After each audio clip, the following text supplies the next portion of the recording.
Salam sejahtera. Siapa ketua hakim negara yang baru? Kenapa lambat sangat? Ini jawabannya. Dan jawaban ini pastinya mengecewakan barisan pembangkang. Yang pastinya mengecewakan walau yang ada di sana silap-silap hari bulan menyebabkan ramai tidak turun dalam turun Anwar. Jadi bantu sebarkan video ini supaya lebih ramai yang faham, lebih ramai yang tahu kenapa lambat sangat dan siapa ketua hakim negara yang baru. Anda pasti berpuas hati dengan ulasan daripada Sam Gaz ini, yaitu seorang aktivis politik daripada Kelantan. Saya sangat tertarik dengan tulisannya, saya kongsikan dengan Anda semua. Pelantikan tertinggi dalam sistem kehakiman negara kini jadi perhatian.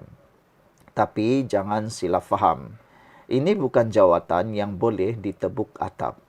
Ada pihak-pihak tertentu, tak payahlah nak saya sebut siapa. Tapi ada pihak-pihak tertentu yang mungkin nak berniat tebuk atap. Tapi dalam jawatan kehakiman negara paling tertinggi ini bukan jawatan yang boleh ditebuk atap sesuka hati. Apalagi kalau cara yang pernah hianat, pernah dibuat oleh kumpulan pengkhianat dalam kerajaan dahulu sewaktu langkah Sheraton. Ini bukan seperti langkah Sheraton, tebuk atap. Ini bukan seperti itu. Pelantikan tertinggi dalam sistem kehakiman negara kini dilakukan secara telus oleh Anwar Ibrahim, melibatkan Majelis Raja-Raja. Inilah yang dikatakan telus luar biasa.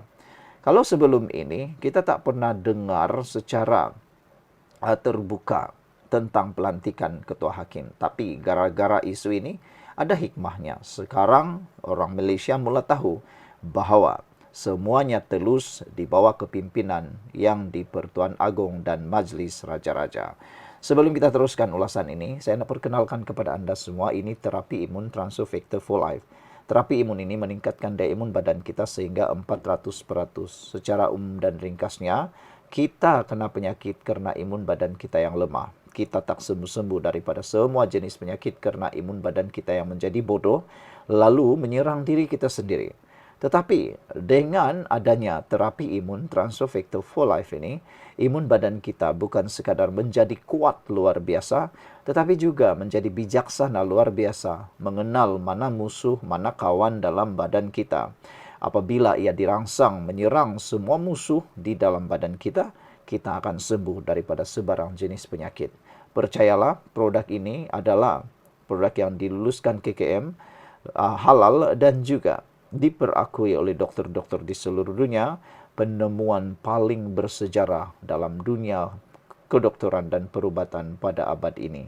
Jangan tunggu lama-lama, dapatkannya untuk kesejahteraan hidup anda, dan paling penting, ini mungkin jalan hidup yang Tuhan berikan kepada anda.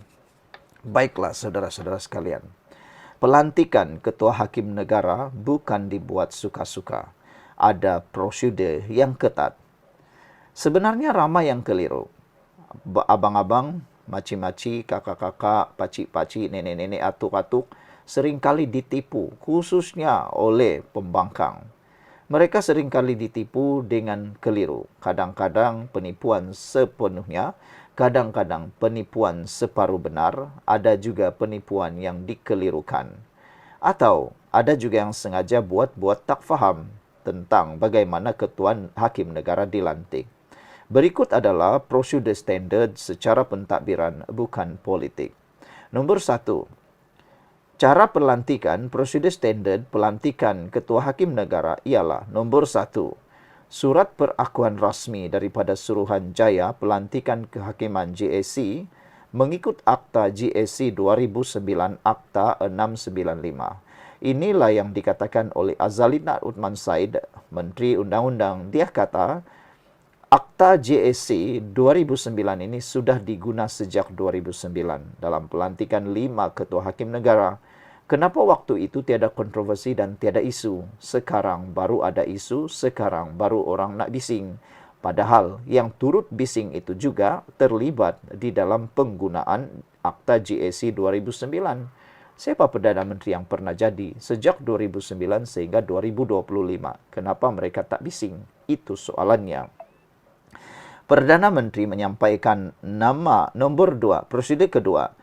Perdana Menteri akan menyampaikan nama ke Majlis Raja-Raja mengikut perkara 122 dalam kurungan B 1 Perlembagaan Persekutuan.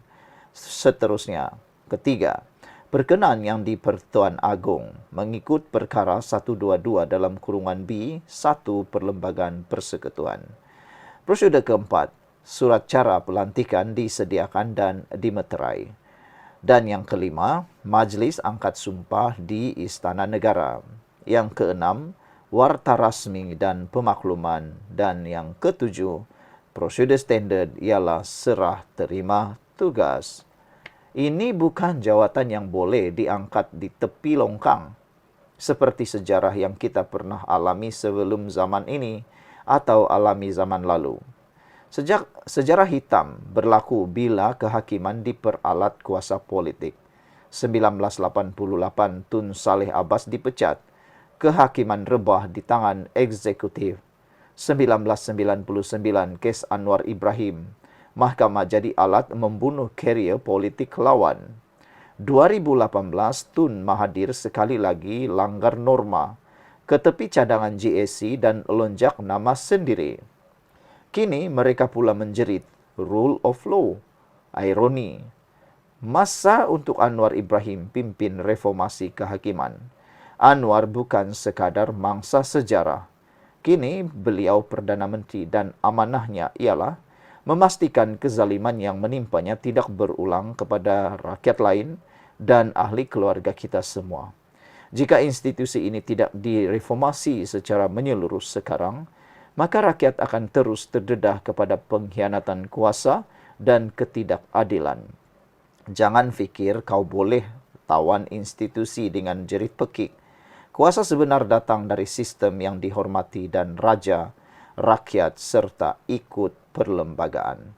Rakyat telah bertanya, siapa ketua hakim negara baharu? Jawapan kita mudah saja, tunggu dengan sabar, ikut undang-undang, hormat proses. Kerajaan Madani tak main lantik ikut tebuk atap. Kita bukan seperti kamu dulu, yang mana cap ayam. Ditulis oleh Sam Gaz. Siapa ketua hakim negara yang baru?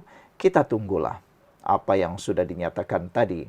Semoga kita terus bersabar dan jangan termakan tipu daya politik, tipu daya fitnah, tipu daya tipu, sehingga kita turun bersama-sama dalam himpunan yang tidak berguna itu. Sebenarnya apa yang Anwar Ibrahim lakukan inilah reformasi. Tak pernah orang lalui, tak pernah orang buat. Hanya Anwar Ibrahim yang berani melanggarnya.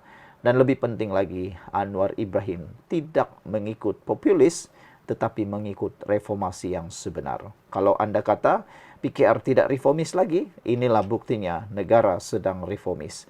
Sekian dulu untuk kali ini. Jangan lupa tinggalkan komen Anda.